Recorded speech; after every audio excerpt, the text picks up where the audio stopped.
कुएं का पानी की कहानी। एक किसान बहुत परेशान था।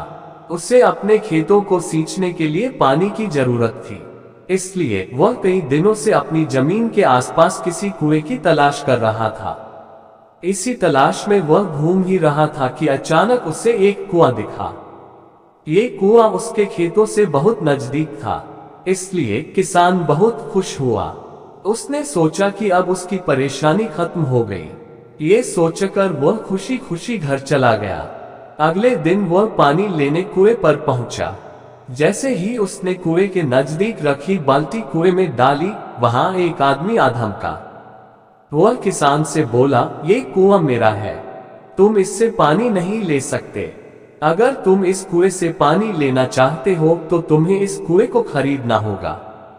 ये बात सुनकर किसान कुछ देर रुका और फिर मन ही मन सोचने लगा कि अगर मैं इस कुएं को खरीद लूं तो मुझे कभी पानी की कमी नहीं होगी और न ही मुझे पानी के लिए इधर उधर भटकना पड़ेगा। फिर क्या था, दोनों के बीच एक रकम तय हुई।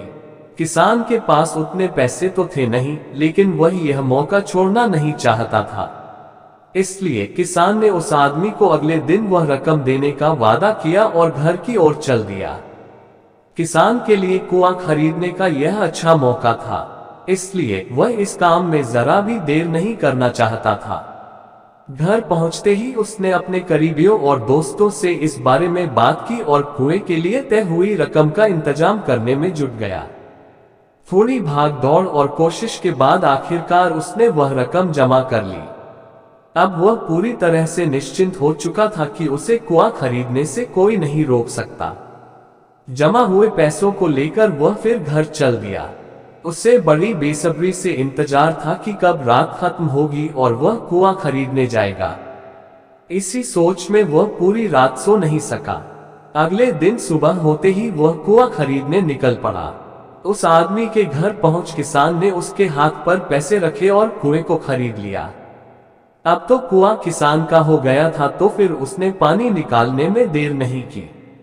जैसे ही किसान ने कुएं से पानी निकालने के लिए बाल्टी उठाई, उस आदमी ने फिर बोला, ठहरो, तुम इस कुएं से पानी नहीं निकाल सकते हो। मैंने तुम्हें कुआं बेचा है, कुएं का पानी अभी भी मेरा है।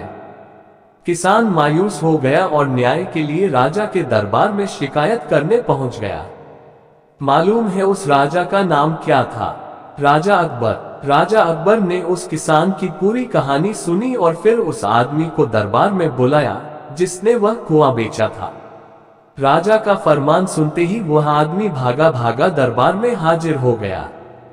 राजा ने उससे पूछा, जब तुमने इस किसान को अपना कुआं बेच दिया तो फिर इसे पानी क्यों नहीं लेने दे रहे हो?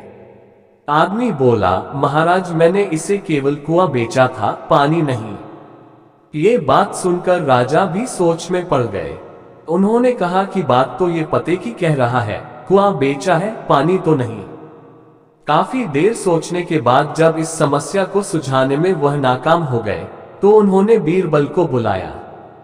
बीरबल बहुत ही बुद्धिमान था, इसलिए राजा अकबर किसी भी मामले पर फैसला लेने से पहले उसकी राय जरूर लेते थे। बीरबल ने एक बार फिर दोनों से उनकी समस्या पूछी। पूरी बात जानने के बाद बीरबल ने उस आदमी से कहा, ठीक है, तुमने कुआं बेचा, पानी नहीं। फिर तुम्हारा पानी किसान के कुएं में क्या कर रहा है? कुआं तुम्हारा नहीं है, फौरन अपने पानी को कुएं से बाहर निकालो।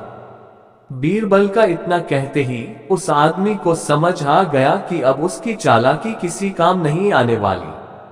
उसने राजा से फौरन माफी मांगी और माना कि कुएं के साथ उसके पानी पर भी किसान का पूरा अधिकार है।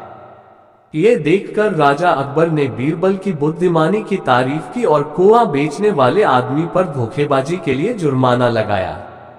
कहानी से सीख। किसान और कुएं की कहानी से पता चलता है कि अपने आप को दूसरे से अधिक चालाक नहीं समझना चाहिए।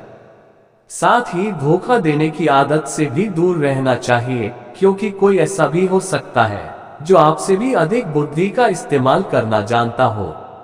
ऐसे में आपका धोखा पकड़ा जाएगा और आपको अपने किए का भुगतान करना होगा, जैसे इस कहानी के अंत में कुआं बेचने वाले आदमी को करना पड़ा।